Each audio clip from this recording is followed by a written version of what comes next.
Hello everyone, this is Archana Anand from College Dunia. Welcome to the Thoughtful Leader Series. आज हमारे साथ doctor Saurabh Shandilya है, general manager और स्वास्थ्य कल्याण ग्रुप ऑफ इंस्टीट्यूशन जयपुर। नमस्ते सर, हमारे प्लेटफॉर्म पे आपका बहुत बहुत स्वागत है। तो सर, हम जानना चाहते हैं कि आपकी जर्नी एजुकेशन इंडस्ट्री में किस तरीके से रही है और आप कैसे स्वास्थ्य कल्याण ग्रुप तक पहुँचे। मैं सादुलपुर चूरू ज़िले से हूँ और जो कि एक बहुत ही रूरल बैकग्राउंड एरिया है। जब मैं स्वयं पढ़ता था तो मैं हमेशा ये चीज़ सोचता था कि कोई टीचर मुझे जीरो से प्ले करके सारी चीज़ें बता दें, जो कि मुझे एकदम यहाँ से स्टार्ट करे और टॉप तक लेके जाए। बहुत ही कम टीचर मुझे इस तरह के मिले, तो मैंने स्वयं ने ये चीज़ सोची। मैंने रियलाइज़ किया कि मुझे इसी तरीके के डायरेक्शन में आगे बढ़ना है। मेरा कैंपस प्लेसमेंट हुआ फ्यूचरसॉफ्ट कंपनी में। मैंने 6 महीने उसमें काम किया। काम करने में मुझे वो मज़ा नहीं आया जब मैं दूसरे बच्चों को देखता था, दूसरे लोगों को देखता था मेरे ज़िले के, जो मुझे लगता था कि मुझे इनके लिए कुछ करना चाहिए। तो मैंने सोचा कि इनके लिए कैसे कर सकते हैं, तो मैंने एजुकेशन इंडस्ट्री को चुना और मैंने उन बच्चों की उन जिज्ञासाओं को हल करने की कोशिश की जो मैंने अपने टाइम पे फेस की थी। मैं हमेशा जो सोचता था मैंने उसी चीज़ को इम्प्लीमेंट किया। मैंने हर बच्चे को 5W से समझाने की कोशिश की कि कौन सी चीज़, व्हाट, वेयर, हाउ, एटसेट्रा। मतलब जो भी वो पढ़ें 5W से ही पढ़ें ताकि हर चीज़ को इन डेप्थ स्टडी कर पाए। That's really good, sir. और उसके बाद मेरा करियर आगे बढ़ता गया। मुझे 29 साल की उम्र में हमारे यहाँ पे डायरेक्टर थे डॉक्टर आशुतोष पंत, जो कि मेरे गुरु थे, जिन्होंने मुझे 5W से पढ़ना और पढ़ाना दोनों चीज़ें सिखाई। उन्होंने मुझे यहाँ ज्वाइन करवाया as a vice principal. Unfortunately यहाँ पे एक ऐसा सेगमेंट ऑफ टाइम था, उस सेगमेंट ऑफ टाइम पे मुझे प्रिंसिपल की सारी ड्यूटीज़, रिस्पॉन्सिबिलिटीज़ फुलफ़िल करनी पड़ी, क्योंकि प्रिंसिपल उस पर्टिकुलर टाइम पे यहाँ अवेलेबल नहीं थे। उसके बाद में हमारे चेयरमैन साहब ने मेरी लीडरशिप और मेरी स्किल्स को देखते हुए, सब चीज़ों को देखते हुए मुझे ग्रुप में आगे लीडरशिप करने का मौका दिया और इस तरह से मैं स्वास्थ्य कल्याण ग्रुप में आज जनरल मैनेजर की पोजीशन पे हूँ। और जो कि सिर्फ और सिर्फ मैं कह सकता हूँ कि मेरे चेयरमैन साहब ने, जो मेरे यहाँ पे गुरु बना डॉक्टर SS अग्रवाल, उन्होंने मुझे सिखाया और मुझे आगे बताया, मेरी जिज्ञासाओं को आगे बढ़ाया और इनको आज मैं यहाँ इम्प्लीमेंट कर रहा हूँ। मुझे बड़ी खुशी महसूस हो रही है इसमें। बहुत ही अच्छा लगा सर ये सुन के। मतलब आजकल बहुत कम लोग के मुँह से सुनने को मिलता है कि वो अपने गुरु के बारे में बताते हैं। इसी में सर आपने अपनी लीडरशिप की बात करी थी, तो मैं ये जानना चाहती हूँ कि आपकी लीडरशिप की फ़िलॉसफी क्या है, और अगर आपको लीडरशिप स्टाइल को डिस्क्राइब करना हो तो वो किस तरीके से करेगा। देखिए मैडम, 2 चीज़ होती है, एक लीडरशिप होती है और एक बॉस होता है। मैं बॉस कभी भी मेरे कलीग्स का नहीं बना। जब मैं RCW में HOD था तब भी मैं बॉस नहीं बना। मेरे करियर का एक सबसे बड़ा अपॉर्चुनिटी था, वहाँ पे मैं नया ज्वाइन किया था और मेरे करियर का सेकंड कॉलेज ही था RCEW, MCA डिपार्टमेंट को वहाँ इस्टेब्लिश किया मैंने। तो मैंने वहाँ पे मेरे जो कलीग्स थे, मैं उनको मेरे साथ बैठा था, उनसे मैं उनकी प्रॉब्लम्स पूछता, हमें क्या करना है ये जॉइंटली उनके साथ डिस्कस करता। मैं हमेशा उनका मतलब कभी बॉस नहीं बना, एक लीडर बनने की कोशिश की, उनका बड़ा भाई बन के। यहाँ पे भी मैं यही कोशिश करता हूँ। मेरे पास पूरा मेंटेनेंस टीम है और आप देख रहे हैं लगभग 5 लाख स्क्वायर फीट कंस्ट्रक्शन है यहाँ पे, और पूरे कैंपस में आपको कहीं पे भी कोई गंदगी, कोई धूल, इस तरह की कोई भी चीज़ नहीं मिलेगी। हम लोग अब नेक पे काम कर रहे हैं, तो ये पूरा का पूरा सब कुछ टीम वर्क है। मैंने अपने आप को, जिस टीम में मैंने काम किया, उस टीम में मैंने अपने आप को कभी लीडर नहीं समझा। मैंने उस टीम का पार्ट अपने आप को समझा और मेरे साथियों को हमेशा ही भरोसा दिलाया कि आप इस टीम के सबसे वैल्यूएबल पार्ट हैं, आप मुझसे भी ज़्यादा वैल्यूएबल पार्ट हैं। तो इसके बड़े अच्छे परिणाम मुझे मिले और सारे परिणाम आज आपके सामने हैं। बहुत ही अच्छी बात कही है सर आपने।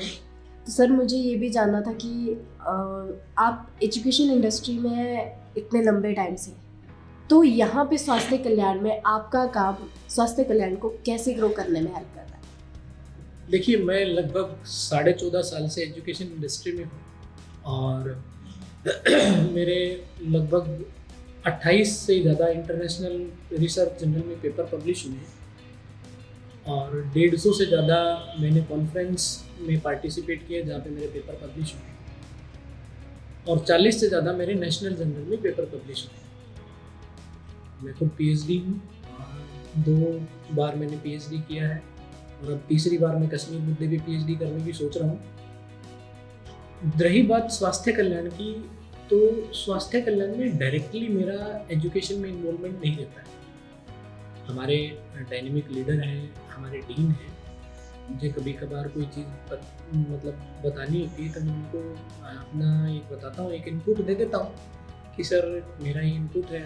हमारे चेयरमैन साहब डॉक्टर एस अग्रवाल, जब मैं उनको इनपुट देता हूँ तो बड़े गौर से सुनते हैं और कोशिश करते हैं, हमारे सारे प्रिंसिपल्स भी उसमें मदद करते हैं। इन्हीं सब चीज़ों के लिए आप देखते हुए अब जो नेक है उस पर वर्क करना स्टार्ट कर रहे हैं।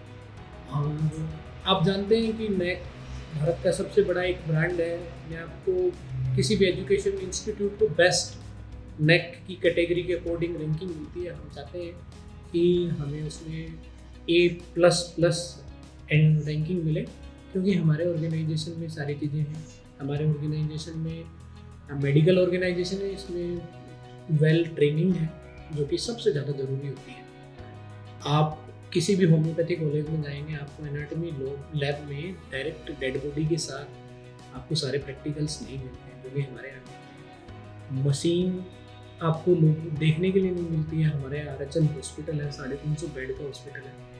हमारे paramedical, physiotherapy, nursing, homeopathy, yoga, लगभग सभी बच्चे वहाँ पे जाके प्रैक्टिकल करते हैं। इसमें ऑब्वियसली हमारे भी इनपुट्स रहते हैं। कोविड केयर सेंटर हमने कोविड के सेकेंड वेव में अपने यहाँ चलाया था और मुझे उसका मैनेजमेंट करने का मौका मिला था। तो हमारा प्रिंसिपल्स के साथ ये रहता था कि बच्चों को लाइव मैक्सिमम कितना दिया जाए ताकि बच्चों को ये वो प्लेटफॉर्म मिले और बच्चे लाइव से सीख सकें। देखिए, इंजीनियरिंग जो फ्लॉप हुआ वो फ्लॉप इसीलिए हुआ क्योंकि बच्चों को लाइव ट्रेनिंग नहीं मिल पाती। जिस तरह से मेडिकल कॉलेज खोलने के लिए आपको एक हॉस्पिटल ज़रूरी होता है, वो सिर्फ इसलिए कि आप उनको लाइव ट्रेनिंग बच्चों को दे पाए।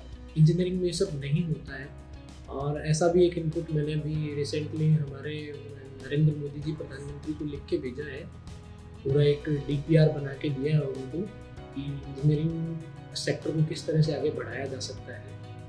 और हमारे ऑर्गेनाइजेशन में तो हम सब मिलकर साथ काम कर रहे हैं as a team work.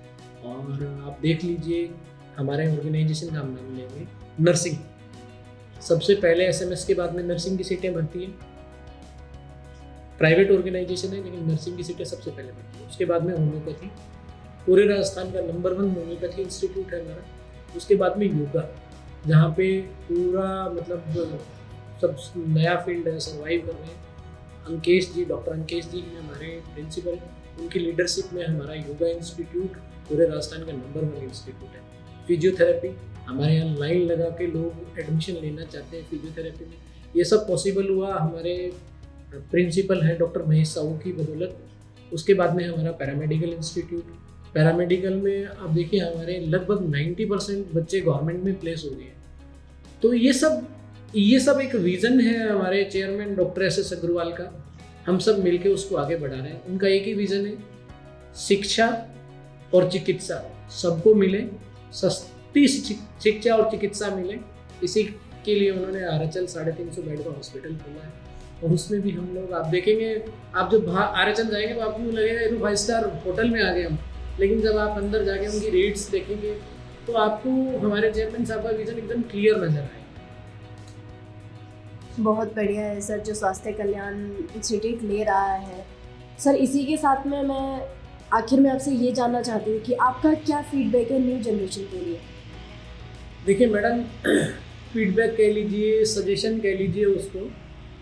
New generation के लिए मैं सिर्फ इतना कहना चाहूँगा कि बेटा जो भी आप पढ़ें उसको आप बहुत अच्छे से प्रैक्टिकल ट्रेनिंग करके पढ़ें। क्योंकि आज मैं पिछले 6 साल से डायरेक्टली पूरा मतलब मेडिकल देख रहा हूँ। तो जो मेडिकल और इंजीनियरिंग जो दोनों मैंने समझा है उसके अकॉर्डिंग मैं बच्चों को ये कहना चाहूँगा यदि आपको प्रैक्टिकल नॉलेज है तो आपके पास जॉब है, तो आपके पास स्किल होंगी यदि आपके पास प्रैक्टिकल नॉलेज है तो, और फिर आप जॉब देने वाले बनोगे, न कि जॉब मांगने वाले बनोगे। और जो आज बेरोजगारी की बात होती है, वो बेरोजगारी की बात सिर्फ और सिर्फ इसलिए होती है क्योंकि आपके पास स्किल नहीं। आप देखिए, जिस भी बंदे के पास स्किल है, जिस बंदे ने पढ़ाई के टाइम पे पूरा प्रैक्टिकल का नॉलेज लिया है, वो बंदा बेरोजगार नहीं है। उस बंदे को नौकरी ढूंढती हुई आती है। हमने एक मूवी है आमिर खान की, उस मूवी में हमने सुना है, देखा भी है कि वो आमिर खान का एक बड़ा अच्छा डायलॉग है कि नौकरी तुम्हें ढूंढती हुई आनी चाहिए, न कि डिग्री को तुम ढूंढते हुए जाए। तो मैं बच्चों को यही संदेश देना चाहूँगा, बच्चों अपने आप को इतना स्किल्ड करो, आपको जो टीचर सिखा रहा है उसको इतना सीखो आप कि मार्केट में आपकी स्किल का लोहा बन जाए।